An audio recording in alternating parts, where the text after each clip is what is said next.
Okay, we have Ashley as PM, we have Gelson as DPM, and we have Ian in GovWhip. And then we have Gelson, I believe, in reply. Okay, cool. Hi everyone, my name is Yao Kun, and I am the chair of the Open Finals of Sunway AP 2024. With me are the following established and distinguished panelists. Could you please introduce yourself on the order of the tab, please? Hi everyone, Adil here, and best of luck to both sides. Hi everyone, my name is Charlie. Good luck with the round. Hi, my name is Chisato. All the best. Hi, I'm Isa. Congratulations on being it all the way to grants.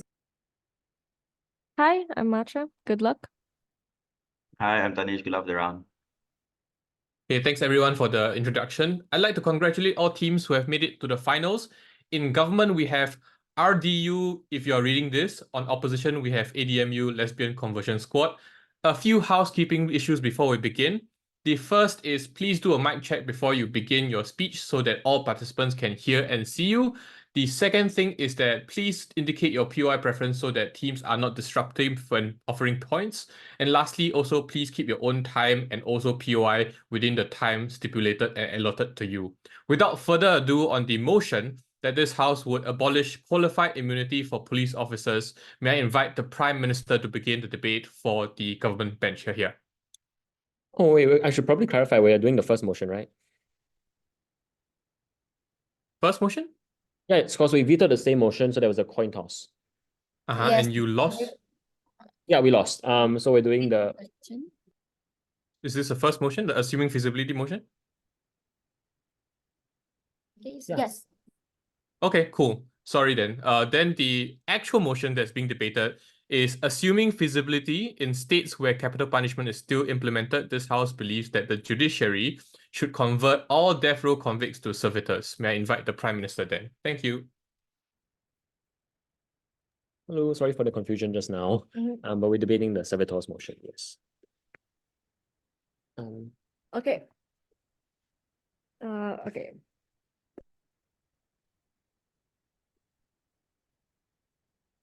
Sorry.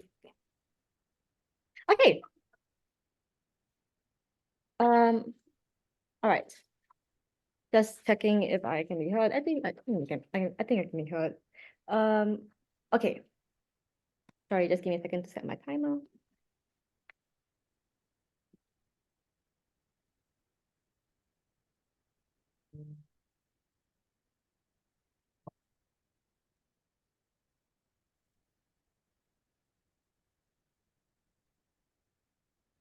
Okay.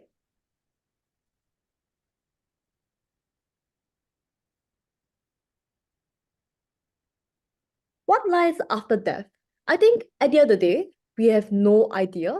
We have no idea what life is like after we die. Insofar as this is something that's incredibly uncontrollable, I think this is thus the biggest cruelty we could possibly enact upon anyone. Insofar as this is a far better way, and this is a far more moral way, as well as a better utilitarian way to actually judge these people. We think this is far better on our side. So proud. Okay, a little bit of characterization as well as characterization, a little bit of a model about what this tends to look like. Okay, so what exactly do these menial jobs tend to look like? We think this tends to look like, for example, bricklayers or cleaners, where oftentimes they are very simple jobs, they don't require very high skills or whatever not. But at the same time, they also tend to be jobs that we tend to look around. They tend to be looked down upon for the simple reason that they don't pay as much. Oftentimes, they also have a lot less social status. So a lot of times, these are jobs that oftentimes the society already has a large demand for, but at the same time, there's a lack of supply. So there's probably a hole that we want these people to actually then fill in. All right. So what do we think that this person would then look like? We think obviously that they're probably going to look kind of like a normal person, insofar as you obviously just change their cognitive sense a little bit, but two unique things. We think firstly, you want to inhibit their ability to commit crime, insofar as you probably have a lot of technology you can probably do this. So for instance, this is fail says if you want to commit a crime, you're obviously forced to drop the knife, maybe a neuron would activate or something like that. But secondly, during your 9 to 5, you probably lose things like your consciousness or your awareness. As a side note, this menial task, probably you're going to be forced to them doing typical working hours like a 9 to 5, insofar as you probably don't want to overwork your physical body. These are still physical bodies. They still have their regular physical limits, and you don't want to have a physical breakdown of this body. So you're probably just going to work within normal working hours, let's say doing a 9 to 5, doing which you basically lose your consciousness and whatever not. 3 points of house today. Firstly, about why this is the best way for people to repay the debt to society. Secondly, how to be more humane. And thirdly, about reversibility. Firstly, why is it the best way to repay debt to the society? Recognize that, like, firstly, the death penalty tends to be incredibly expensive. Think about it, like oftentimes the death penalty is not conducted immediately after the trial. These people are held in jails for incredibly long periods of time. And in addition, so basically throughout the entire period of time, can be literal years, the state obviously has to clothe them, has to feed them, but more importantly, has to provide a special degree of attention to them insofar as they tend to be very high security inmates. You need to provide like a special degree of security and manpower to them. Recognize that this is incredibly draining on the state insofar as, like, prisons can be incredibly underfunded anyway. So oftentimes there's a unique burden that we have to carry in status quo. Why then does this provide more social utility in terms of working? I think obviously, like, this person does work, this person does a menial labor. Oftentimes menial labor that people don't already want to do in the society. I think there's just more manpower for things that do actually need to be filled. But more importantly, when the government can actually just have this person filling in that labor, they don't need to then like pay additional people to then come down and do it. Think about the opportunity cost here. So it just means that instead of like paying like 10 additional cleaners, by having these servitors to actually do the cleaning, instead you're able to then spend that money on things like welfare and whatever not, things that actually benefit the people far more. Why is this so incredibly important? Because recognize that you're just earning.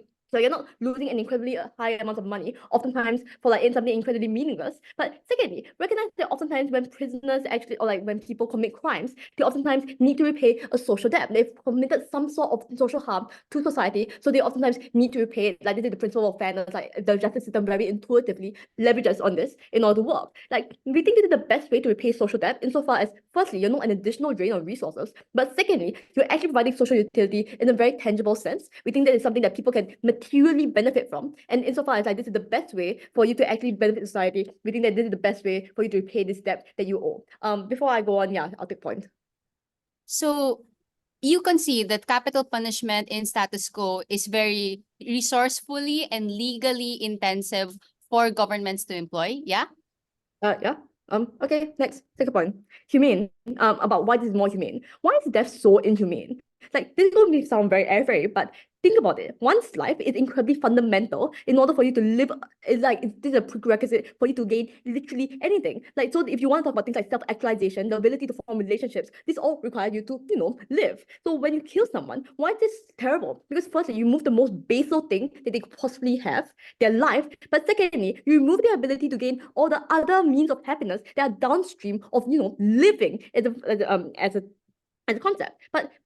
And in addition, we think this tends to be incredibly inhumane insofar as what comes after death is incredibly uncertain. You could be subjecting these people to lives in hell for all you know in terms of internal damnation. Insofar as you can at least control the reality now, the environment now, there's far more that you can actually control rather than what comes after death. You're far better able to provide a humane living. So why is it incredibly unjust? Because recognize that death is an incredibly unique and objective certain harm versus the subjective morality that states can inflict. Like, even if you take a look in Singapore, they have incredibly strict drug laws. These people, I think a lot of us would probably say that they're probably this is something that isn't actually that bad of a crime, but at the same time, you're inflicting these people to a life of death and the deprivation of all of that they could possibly have in comparison, just because of this subjective morality, just because the Singapore government has decided that they don't want this. But what exactly is on our side? Is it more humane? Because firstly, you can have a body. We think that this is probably something that is really important. At the very least, you can access all of the things that are downstream of that, like your ability to form relationships and etc. But secondly, recognize you can still find meaning in life even if you don't have a lot of autonomy. Everyone sacrifices autonomy to an extent in status quo anyway. So for instance, I don't decide where I was born. I don't decide the circumstances that I was born in. I can't I have very little choice in what I can actually pursue as a job. Insofar as in regular day, people give up a lot of autonomy anyway. You see that people are still able to find meaning in what they do, insofar as we still have our daily experiences, we still form relationships with people, we are still able to find a lot of meaning in that. And this is particularly because of the case that we give them a new start, we actually give them a chance to do so. We think it's far more humane on our side. Lastly, and very quickly on reversibility, recognize that there are a lot of problems with the justice system. Evidence is very circumstantial, racial bias is a very big thing in the justice system, and this is going to exist on either side. But what then is delta? On our side, on their side, they inflict death and irreversible harm onto people. Recognize this is probably just incredibly bad inherently, But it's even more important when you consider that oftentimes, over time, as with like new evidence and new technology, many judgments get overturned, and it's incredibly impossible. You can't reverse death to actually compensate these people when the state does screw up. Why is it on our side is far better? Because it's far likely to be far more reversible. Like this is probably something that's far more reversible than death. Like at the very least, even if you can't exactly reverse it, you can still rewire them to something resembling the initial state. But secondly, you can do things like give monetary compensation and actually mean something instead of giving it to their wife and to their widow and they can't do fucking anything with it. At the very least, when you give it to the people themselves, they're able to use this as like a way of unlocking financial freedom, as a way of unlocking more autonomy. So proud propose. I thank the previous speaker for that speech. As a short reminder, the speaker spoke for 7:26. Anything beyond 7:15 as per the debating rule book will be discounted. Panel, just reflect this on your own notes as well. May I invite the Leader of Opposition, please? Okay. POI via voice.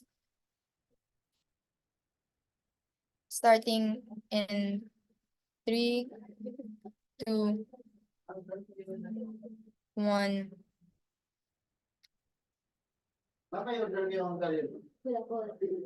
3, 2, 1, go. Death is totalizing, and that is why it is fair. I want to first flag out what this actually looks like in the real world. If you look at the info slide, it is significantly altering the convict's conscience and brain function to the extent that the government can take control of your motor function and therefore control your body as a puppet. It is not humane like government defense because they give you meaning in life, because meaning is not derived from menial tasks that you are forced to do. You become an instrument of the state. You become a puppet for which the state can fulfill their own incentives. Absent any ability of you to say if you are okay with this, absent any ability for you to escape it because you cannot escape it through death, it is akin to slavery, and that is why we oppose it. The second thing I'd like to do is to say that for this debate to be fair, we have to assume that becoming a servitor is permanent in the same way that capital punishment is permanent, and that is why they are to the same extent of punishment that the state holds them to. But thirdly, I want to deal with the government push on expense. The reason why capital punishment is suspended or delayed in the status quo is because of the fact that the criminal justice system is often overextended. So because the justice system is delayed, capital punishment is also delayed. It's not because it's heavily expensive to kill people with saline solution. It's because of the fact that we put an emphasis that if we're going to kill someone because the state says that it's okay, that we should at least make sure that the killing is fair. Two arguments then on why this is bad. The first is I'm going to deal with the principle on government and why it's principally unjust. The first layer is that servitude is unequal to death and why that's bad. Because the first question then that I'd like to answer is what is the meaning of life? It is to pursue things that make you happy. It is to have autonomy in your own body even when the state restricts it. Even prisoners within jail cells with life sentences are able to find comfort in the fact that their families are out there, or entertain themselves with the small joys of creating art on prison walls, or entertain themselves with having a routine, for example, even if they're locked up. Maybe we restrict life to some extent in certain cases, but we allow people these small moments of autonomy because we believe that autonomy is important to life. The second thing I'd like to note is why this is unequal to capital punishment, because even when people die and we kill them for state incentives, there is a recognition that even if you have done evil, that the proximate punishment to evil is to end your life because you can no longer do harm to someone. That is not the same as forcing people into servitude that they do not consent to, forcing people into servitude that is permanent and unfair. It is the fact that you are a spectator in your own body that will have to watch yourself perform these menial tasks with, again, no escape because it is irreversible. I want to note then that the punishment is also unjust. The reason why we give capital punishment to people is because we believe that they have done harm to people to the same extent that they have taken a human life, maybe taken a human life en masse, and that is why we give capital punishment to people like dictators, for example. But there is no proximate harm that you could have done to subject yourself to permanent and forever slavery. The second argument, and independent of the principle then, is why this is going to be pragmatically bad if we open up the discussion to servitors. The first layer to this is that there are perverse incentives for states and corporate actors within prison industrial complexes to administer this technology to more and more people because of the fact that you get free labor out of it, and labor is the most valuable currency in the status quo. Look at the prison industrial complex in the US, where they enslave minorities and people of color en masse to labor at 5 cents an hour because of a provision in the Constitution that slavery is justified in response to crime. The fact that corporations actively lobby against rehabilitation, against welfare, against better judiciary processes because of the fact that they want to put more people in jail so they can exploit them. Oftentimes, biases play into this, which is why minorities are more likely to be put into prison because their labor, because of the fact that society doesn't value them as much and there are less protections to them.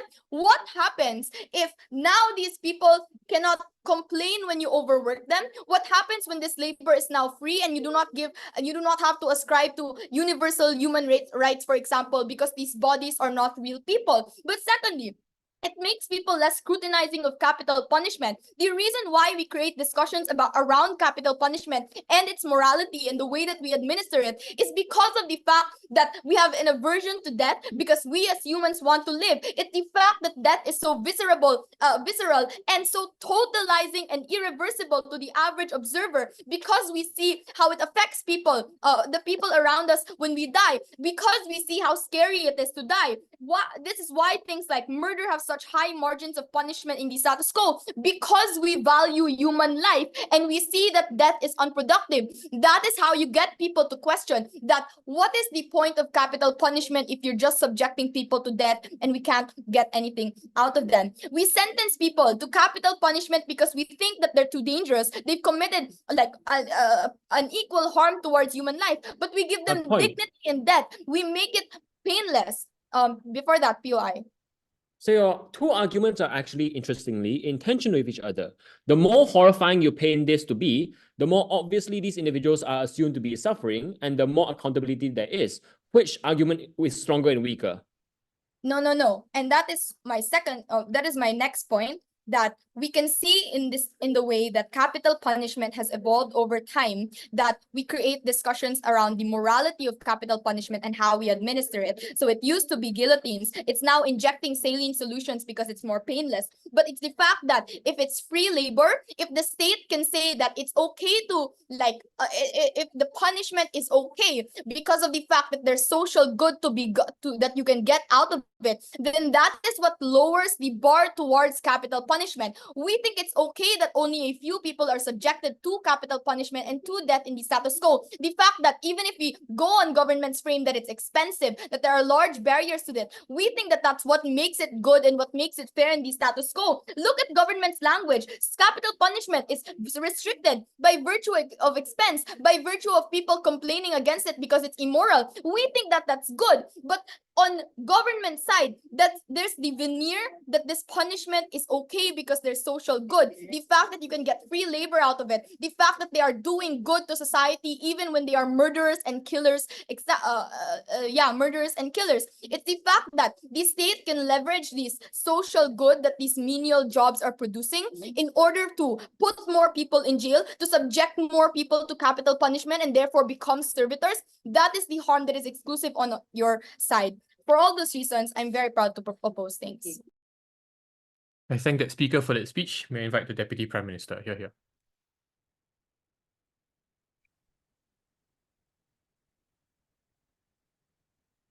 All right, I'll take POIs verbally.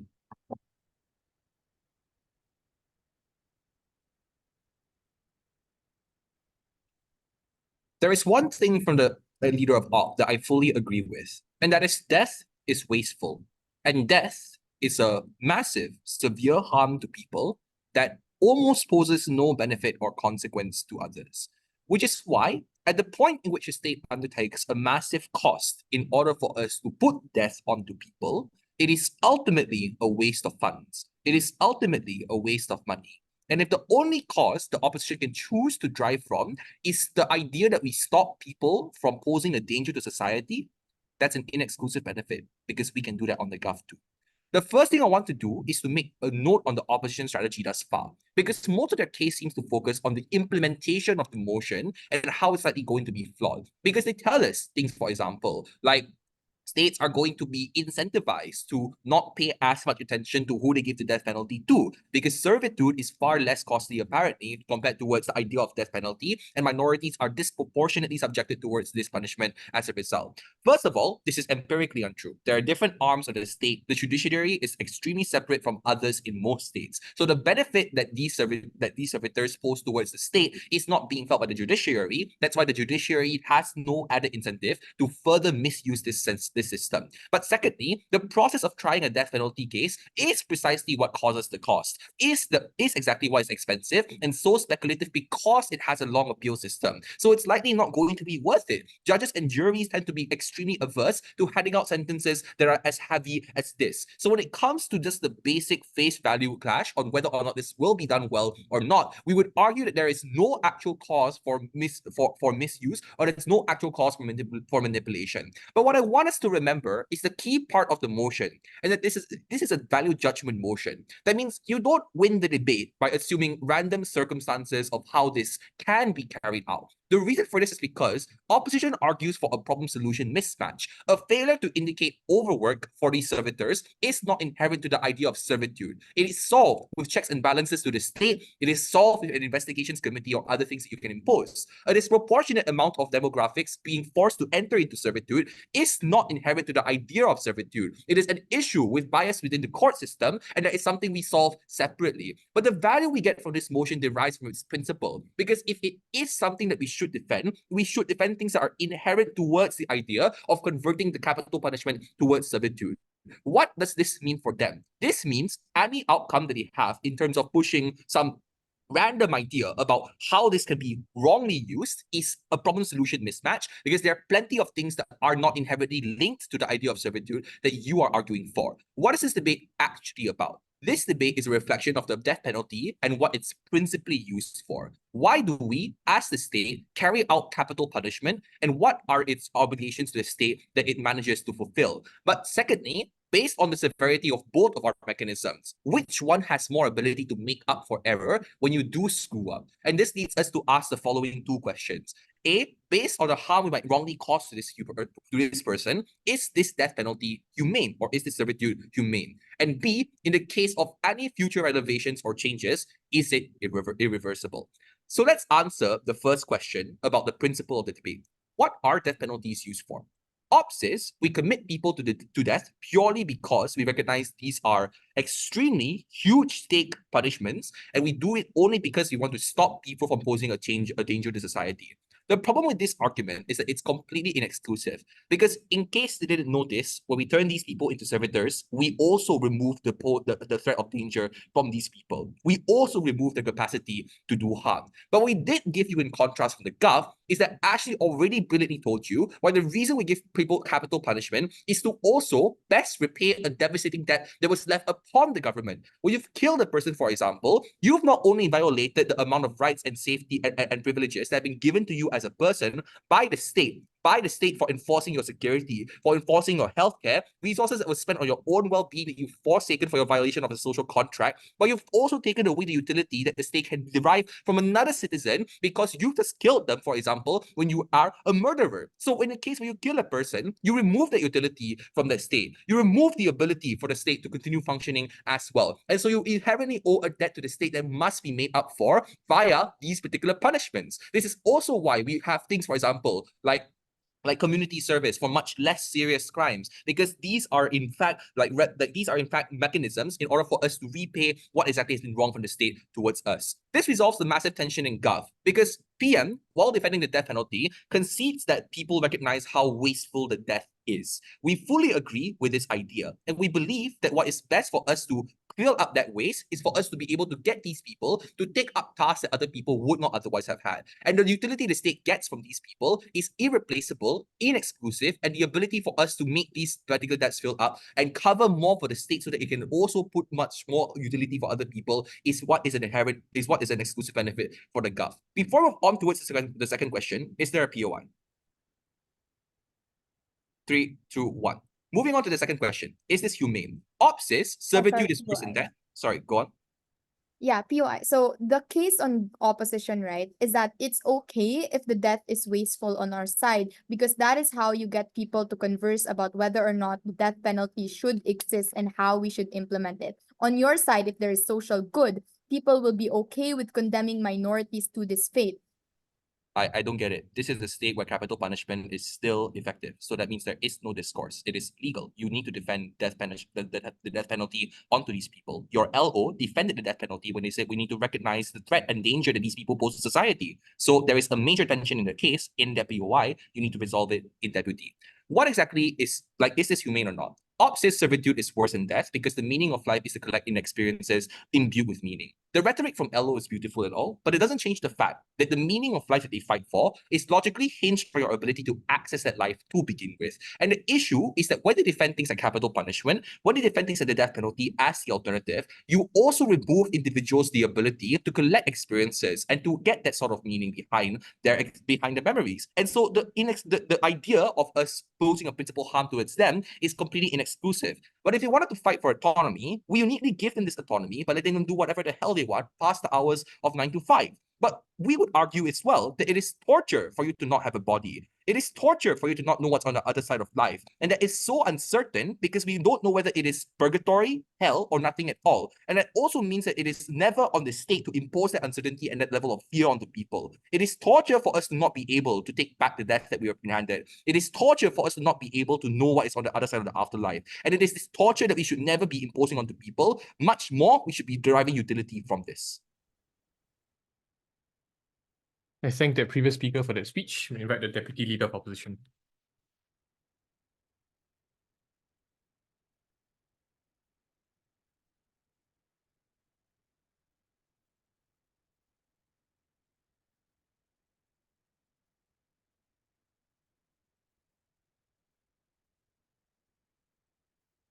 Hi, can I check if I'm both audible and visible? Yep, all good. Okay, give me a second. I'll just make sure that, wait. Okay. All right. Okay.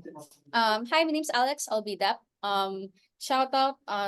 Just want to shout out on my partners Chelsea and Angela for making it this far. It's our first time in making it to a final. So yeah. Okay. And to our teammates in Ateneo, good luck in finals as well. We have our actual academic finals too. Okay. Speech start in 3, 2, 1.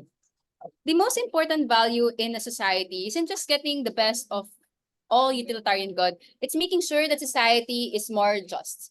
There are 2 things I'll do in this speech.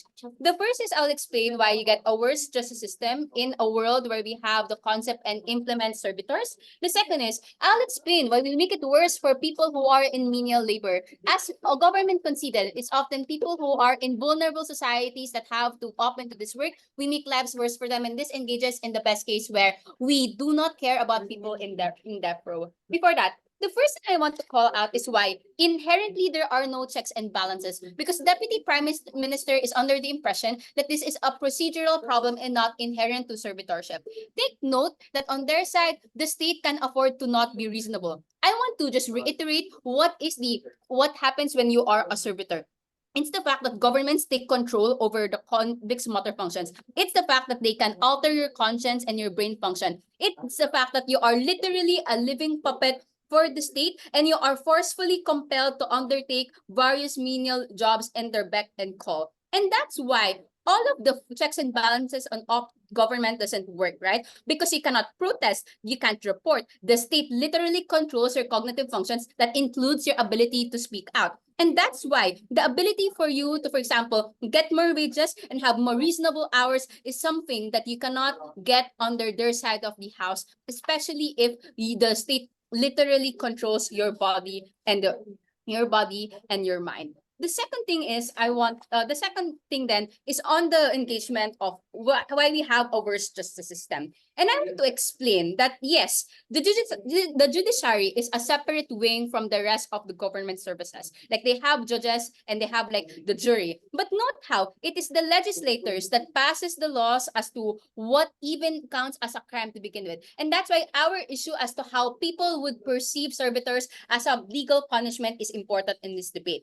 We explained, coming from Chelsea, that if servitors is seen as a social good, you skew it now. And the comparative is capital punishment is expensive and it's permanent, and that's why you get more scrutiny. Yes, we operate in a world where capital punishment still exists, but the delta in our side of the house is that people scrutinize capital punishment as a punishment to begin with. So in best case, these societies are ones that are more likely to evolve outside capital punishment because they recognize that this is pointless and it doesn't actually serve justice, only that it gives the state the literal power over God, over being God on life and death. But in our worst case, it looks like capital punishment being more humane and better. That's why, for example, capital punishment has become more painless. That's why, for example, capital punishment has been reserved for the worst and more heinous crimes. It is on their side where servitorship becomes more expanded, because not only can you leverage that these people deserve it, but that literally they can provide more social good to society. So you don't just have to defend on your side capital punishment being reserved for the most heinous. You also have to defend the fact that you lower the barrier as to when we subject people to servitorship because of the fact that it gives you immense social good. But secondly, even if you don't believe this, it is the veneer of humanity. So this is not in contradiction to our principle that servitorship is principally terrible. It's the fact that it is even more pernicious because it is both inhumane, but people from the outside think that it is still humane because they perceive that you are living an okay life because you're a literal puppet by the state, and the state will obviously puppeteer you in such a way that you will look like you're enjoying, or at the very least living neutrally in your life. How do you have to weigh this then? The first is both servitorship and capital punishment are terrible. That is why you have to value which process is one that values justice more and is one that is more likely to be scrutinized. That is something that we win in the debate. But secondly, the state balances utilitarian interests and justice, right? In the same way that we don't over-police individuals, in the same way that we don't give disproportionate punishment for small crimes, even if it means people just become more scared of committing crimes, because it's about the balance of these acts. And insofar in government, there's a higher propensity for legislators, for lawmakers, for example, to make the barrier of servitorship or capital punishment lower, because instead of being put into death row, you are converted to a servitor, which means free labor and capital for the state and for citizens, which means that it becomes much more worse. The second thing is, why do we make it worse for people in menial labor? And I want to strategically frame this in two particular aspects. The first is, there are people who have to opt into these jobs out of necessity. People who do not have an education, people, for example, who are discriminated and marginalized. That is why they opt into these jobs, because they're heavily stigmatized and are obviously, for example, factory work and blue-collar work that are more likely to be allocated to people of color, to women, for example, or people who happen to be in minorities and ethnic enclaves. But secondly, just crucially, right, a free pool of labor will drive down wages. And even if fine, it's not free, you will pay them. It's the fact that you have to concede that you can pay these people lower for the reason that they're literally being mind controlled and brainwashed, right? And that means that they're not able to leverage things. They also can't join unions, guys. Why is this important? The first is, we explained that the people who often have the people that servitors affect negatively are those who are stigmatized. People who opt in are marginalized individuals. But secondly, if you don't care about people in death row, surely you have to care about innocents and civilians that opt into menial labor, whose jobs and livelihoods are now threatened because of this particular pool of people. What are the impacts of this? Firstly, directly, you lower the quality of life of people in blue-collared work, right? especially when there are servitors who are now more convenient and at the beck and call of companies who can loan them from the state. But secondly, is that when these people have a lower quality of life, they resort to crime, right? They're not able to afford food, they're not able to afford shelter. So this is where we also win on the utilitarian front, right? Because you increase the rate of crime insofar as you drive down the quality of life to the people who are most likely to opt into crime, the people who are in menial labor that are on the brink of sustenance that you don't want to become more unstable as a result.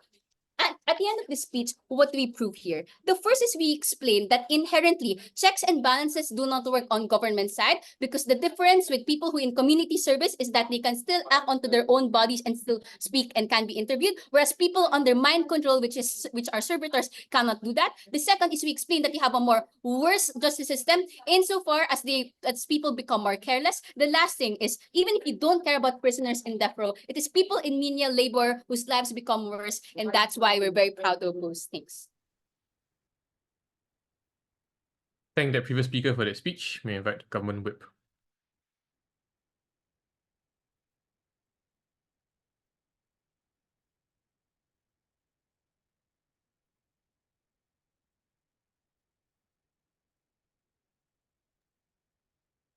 Hello, apologies for the delay. Can you all hear me?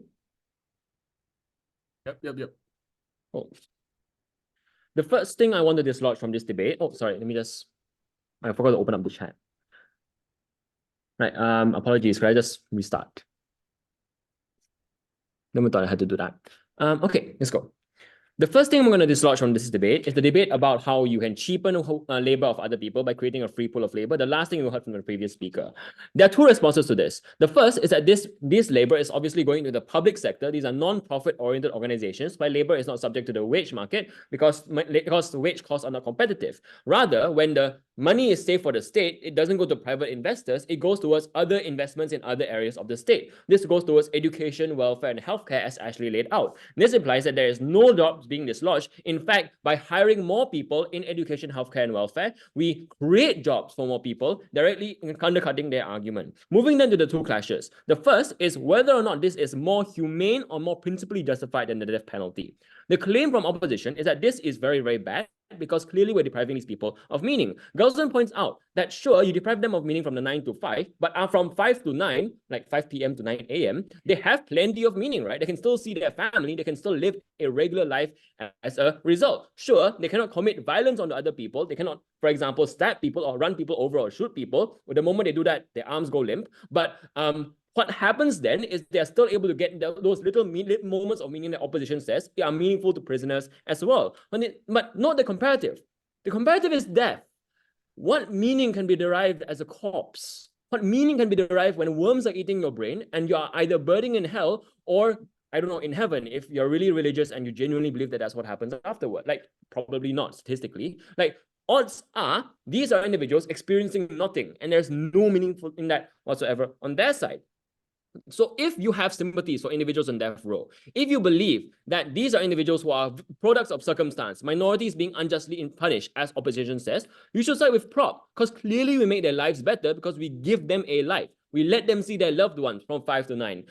To a certain extent, we will not give them amazingly meaningful lives, but for the most part, every single person working as a cleaner probably didn't aspire towards working as a cleaner. And yet, these individuals still derive meaning in their own way and find relationships that make their lives meaningful. What that means then is, sure, we're not giving them the most meaningful life, but their life has meaning, and it's certainly better than no life at all. Op tells us that these are individuals with no checks and balances to be prone to abuse. Number one, obviously they're able to speak out from 5 to 9 after their working hours ended. Number two, the state has incentives not to abuse them, because if you work them too hard, they will obviously have physical failure at 50. That means that they cannot continue working anymore. Obviously, the state doesn't want that. Number three, they want to keep these people safe. If your hands are crushed in a construction company, you can no longer work for the state. You will not do these things as a result. You want to keep very basic OSHA regulations there. This means that these are individuals who are not abused, who have better lives than people on death penalty. And note that even if you buy their next argument, which I will rebut soon on state abuse, if you buy that these lives are better lives on a net than the alternative, the fact that it happens to more people no longer matters because a humane thing is happening to larger numbers of people that it should not be weighed heavily in this debate. But let's now engage them on state abuse. Opposition tells us that legislators will expand the scope of what counts as a crime in order to be able to place more of these individuals on death row and turn them into servitors. Two responses. The first is that if it is so horrifying that these individuals are becoming servitors and they are being abused, etc., voters will be equally horrified or similarly horrified and prevent this from occurring, because they simply have that same adversity to servitude than slavery. The only reason why this would not be happening is if servitors were reporting that, yeah, this sucks as a life, but this is a decent life. Or they view it and go, okay, they're giving meaningfully like lives as well. Secondly, let's assume this is factually true and that this abuse is occurring. The judiciary will check this. Judges will not hand out the servitor sentence as often. Juries will not hand out the servitor sentence as often or even declare these people innocent if they're so horrified. All of these are checks and balances that prevent the state from abusing these people. But as I mentioned earlier, even if they're abusing these people, that's still better. Even if they're still abusing this sentence, it's still better than death, which is obviously such a moral harm that we're inflicting on the people in the status quo. They tell you that there's a current scrutiny onto the capital punishment because people feel empathy for people who are dying and therefore they'll check and balance. Liberal people, sure, but the majority of society in the majority of the world which has the death penalty is conservative. Singapore has a death penalty. America, red states have the death penalty, not blue states, red states. And the extent to which they sympathize on a visceral level with minorities who are getting these penalties as per their own logic is extremely limited. These are also areas with strong tough on crime policies, where states justify their power by their ability to defend their own citizens from crime by incapacitating these individuals. This implies that they will maybe use, at their best case scenario, a lethal injection, but it is death nonetheless. It is not scrutinized that we are killing people en masse. It is not scrutinized that we're causing third-party harm when their friends and family can never see them again, innocent individuals who never consented to this crime. But note, even if you don't buy that, number one, this is more humane for the very simple reason we prevent other third-party harms. Because social utility means that the state isn't wasting resources on these people.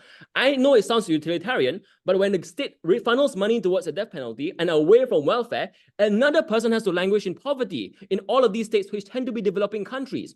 Opposition consigns people arbitrarily to poverty by virtue of being born poor. That is a greater injustice than anything proposition can provide. Every time we take a person as a servitor, we uplift people out of poverty for no crime aside from being born poor. I'll take the point. So the parallel is every time we take a slave to do free labor, that is also uplifting another person from poverty because we give them goods and we give them So obviously not, right? Like that's not the case because we're not taking a slave. We are making you repay a debt to society which you've incurred by violating the social contract. But let's say you don't buy that. Let's say it's symmetric that death and servitude are equally bad. My second issue should still convince you to vote for prop. Ashley points out that death is uniquely irreversible. States make mistakes all the time. If we're talking about minorities with inadequate legal protections, with poor public defenders who are unable to defend themselves, on our side of the house, when new evidence surfaces and new prosecutors take their case pro bono, that's when we can reverse servitude. On their side of the house, they can never reverse death. What this means then is on their side of the house, innocent people will frequently be sent to death because of the imbalances in the justice system. On our side, when we get limited numbers of people out, minimally, this can allow them to live. This should be a debate-winning argument for the very simple reason that opposition has said nothing in contention to this. Even if you buy that the other issues in this debate, whether this is humane, whether this is open to abuse, whether this is proportionate, whatever, are a standstill, this issue remains unrebutted. If they start doing an opposition whip and reply, that's a disgrace to the sport of debating. On their side of the house, they have to defend an irreversible punishment that's less humane. Vote for the government. I thank the speaker for that speech. May I invite the opposition whip? Hi, just to check if I'm both audible and visible. Yep. Right. Thanks. I'll take POI as in chat. Again, it's chat. Give me a few seconds. I'll just drink water.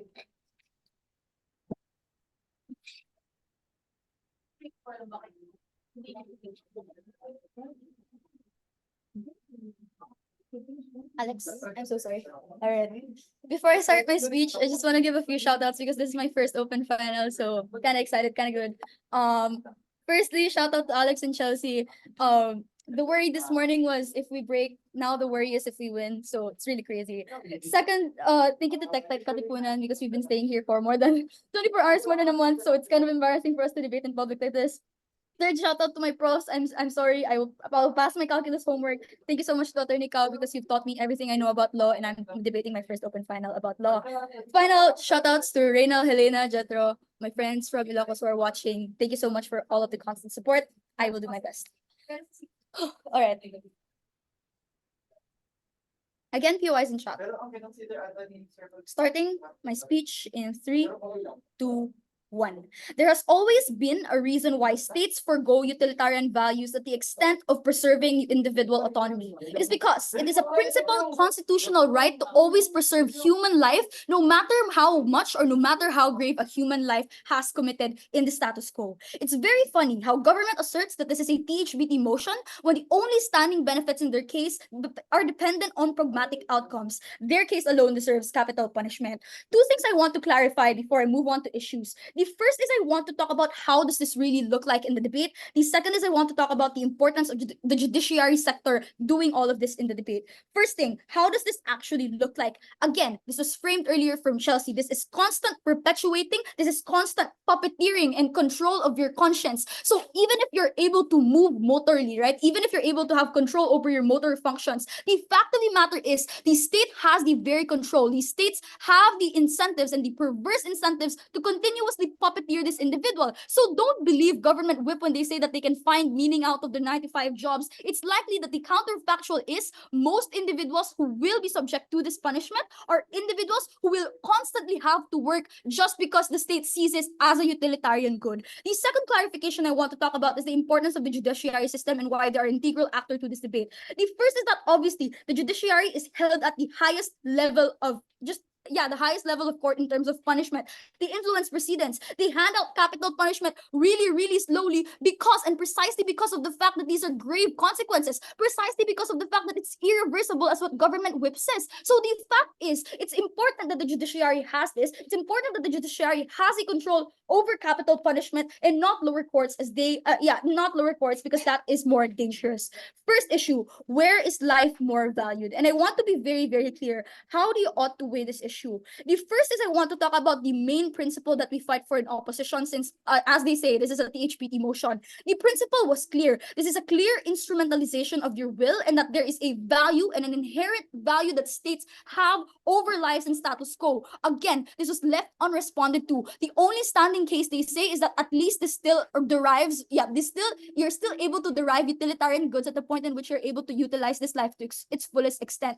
The important point of weighing here is that one, they don't necessarily prove as to why their lives are valued. The only thing they say is that this is a good utilitarian outcome that, by the way, they don't necessarily build at both PM and DPM. But the second thing we want to talk about is just on the economy, right? So even if it's menial jobs and even if you're able to influence the way in which economies are going to be operating in status quo, it's still a blatant disrespect. It's still an instrumentalization of a person's will, no matter how grave the crime they have committed. So if they agree that the judiciary system is so bad and that most processes are unfair and that this disproportionately affects people of color, they don't necessarily, get the benefit of having servitors, people of color servitors, be treated to the fullest extent. Therefore, the lives are not valued. The second thing I want to talk about is how this actually encourages individuals to commit more crimes. Because now that there's a social good, now that there is a utilitarian value in you wasting your life away, being convicted of murder, being convicted of serial killing, it's the fact that now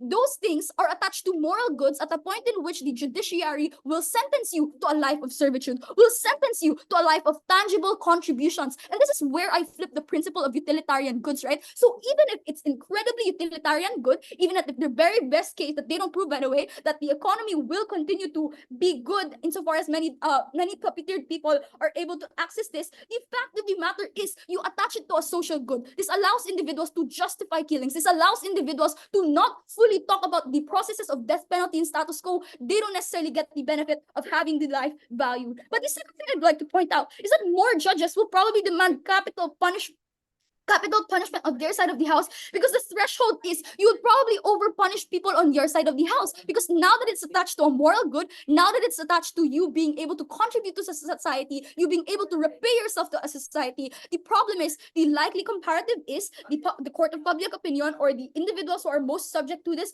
will probably not value the life as such and will probably stop conversations about whether or not death penalty is good in the first place. At the end of this first issue, I have proven to you one clear thing. Life is valued when you recognize that individuals have an end to their own meanings, that they have the end to their own lives. They don't necessarily prove as to why utilitarian goods and attaching crimes to utilitarian goods is a net good on their side of the house. Before second issue, sure, POI.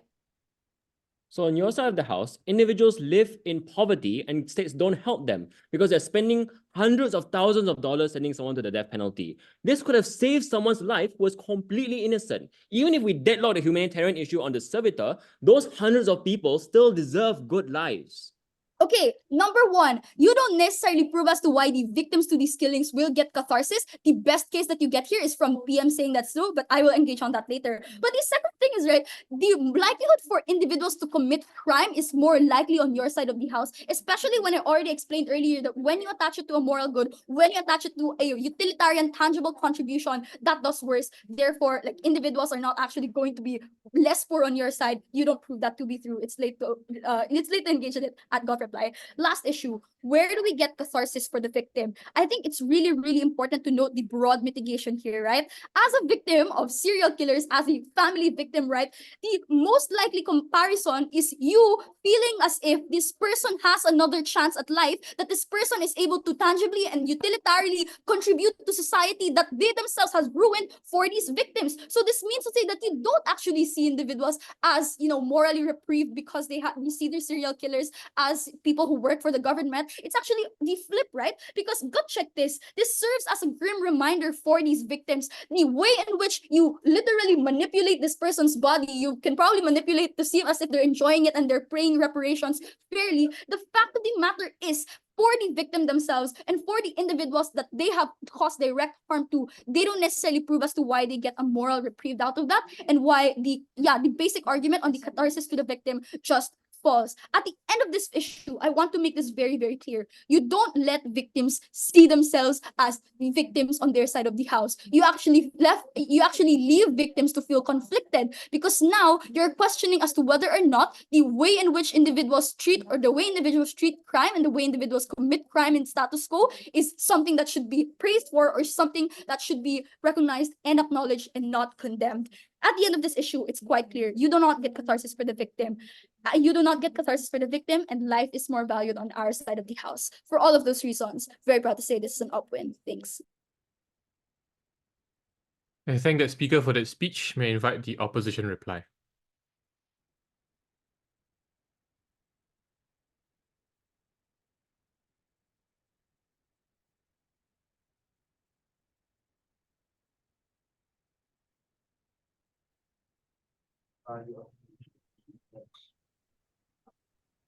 Hi. Can I check if I'm both audible and visible? Yes. Okay. Give me a second. All right.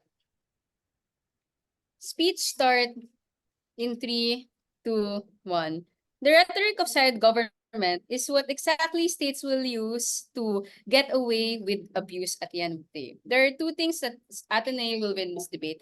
The first is on our worst case. The second is on the median case of where the debate ought to lie. But before that, I just want to make a particular call out on this side, on this government bench. What ought to be the comparative? The comparative isn't that they will waste all of that money that could have gone to welfare. It's the fact that they have to reconsider whether or not capital punishment is a reasonable punishment, because it takes away funds that could have gone to other societally good uses. But secondly, if you really want to push this frame that it is states that blatantly ignore welfare and are okay with spending so much on capital punishment, which implies that this is an authoritarian, oftentimes unfair state, you don't want this to be the same government that literally provides things like servitors as punishment to its public. The first thing then is on our worst case, wherein states are good and states are going to be reasonable in the in which they implement servitorship, which by the way, they can't fiat because it's a House believes that motion. They had to give incentives and ways in which the state will actually be fair in doing this.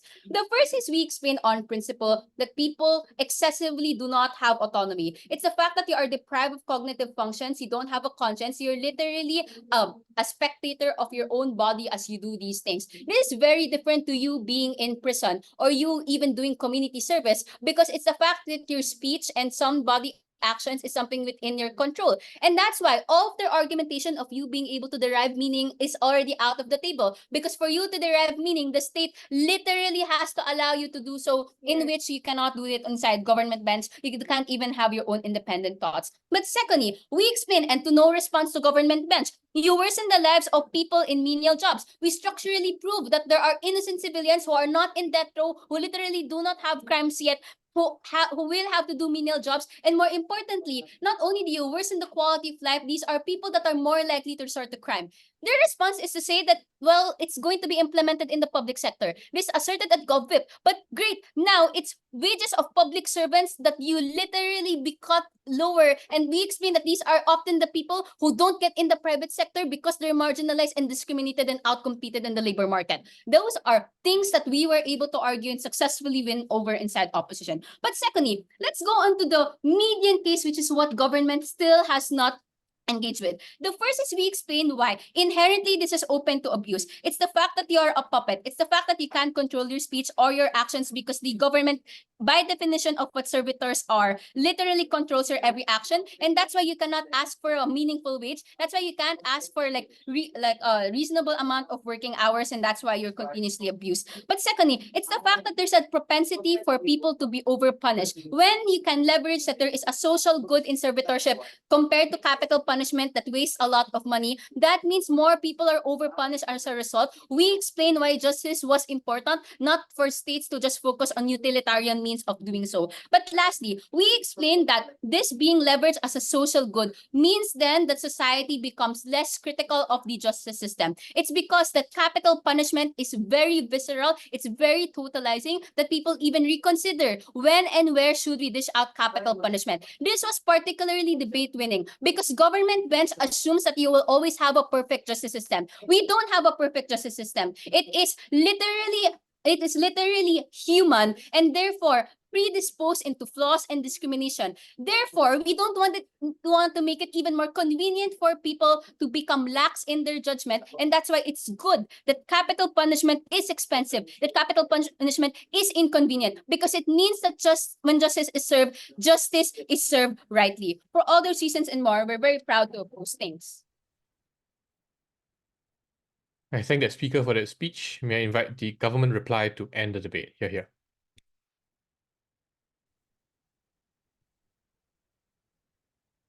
I want us to note that every second op speaks out about the horrors of death, it is a second that acts against their own case about why their alternative is no better.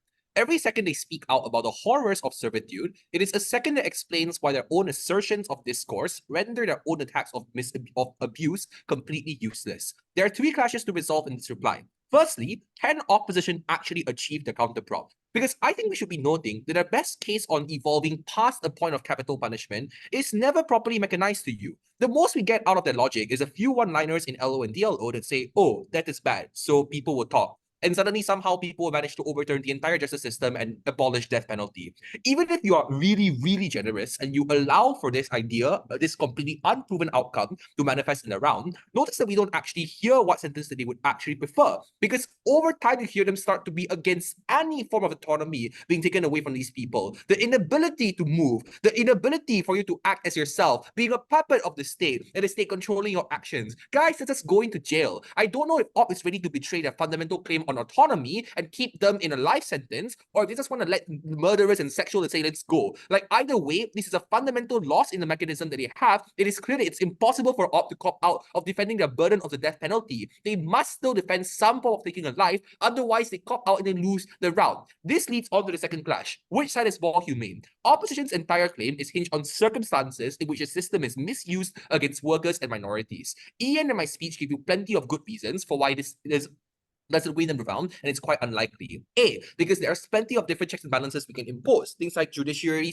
supervision, investigative committees, the ability for people to have reports from these people to ensure from these criminals to ensure that this is being done humanely. All of this means that on the most fundamental part of this debate, on the meta of this debate, we should not be judging the round on circumstance and things that states could do, because the way in which we could fix them is far more important, and the way in way it is inherent towards the idea of servitude is completely unlinked. But what we tell you is inherent to the death penalty. The alternative of death is, no matter how painless it is still the greatest form of torture you could give to a person. And it's because it takes their own metric of the robbing of autonomy and takes it to the maximum level. There are three ways in which we prove this. A, it completely robs you of the ability to make choices and to derive meaning in all times and all systems. The ability for you to choose what you want to do, the ability for you to control your own body is non-existent on a graph at all times. B, the fear of the unknown after death is a torture for people facing death, and that it's a torture that not even the state should be able to impose onto people. It is because you don't know whether you'll be sent to hell or purgatory, or you don't know what is waiting for you on the side, that makes death such an incredible fear among people, among the vast majority of us. But finally, it is an irreversible harm. So if the state screws up, there is no way for us to take it back. You just impose an objective harm onto a person without the ability for you to reverse this. All three things were given to you throughout all three of us speakers. But why is our threshold of punishment still better? Because it allows you to still derive the value of choice while it's still being a punishment. We allow you to experience being a human where your freedoms are still appropriately restricted, given you are a death roll, but you are still on a death role criminal. The comparative on the op is you either completely let them go because autonomy is so incredibly treasured on your side, or you completely just kill them and you give them the most inhumane form of punishment that people have ever seen. The final question for this is this useful for the state? The final substantive that opposition never engaged with is that the purpose of the death penalty is to repay a debt to the state. That there's an undeniable loss in the amount of utility the state is able to pay, and the fact that the state has paid for resources, has paid for all of your healthcare, means that there's an obligation for you to devote your actions and your resources towards giving back to the state and to atone for the amount that you've wasted from them. This is the only exclusive way for us to derive that obligation, and it's how we fulfill the function of the death penalty best. Somewhere along the line, Op forgot we were talking about serial killers. They conflate the concept of humaneness for complete benevolence, because the only way we can satisfy their main value for autonomy is to let them go. And it's why mounds of new material in Whip and Reply cannot save them, because catharsis of victims is lost on your side the most. Op has clearly lost the script, like the way they should lose this final. I thank the speaker for that speech. This comes to the end of the debate. Cross the floor and shake hands, everyone, I guess virtually at the very least. The panels will adjourn to spare room 1, and then we will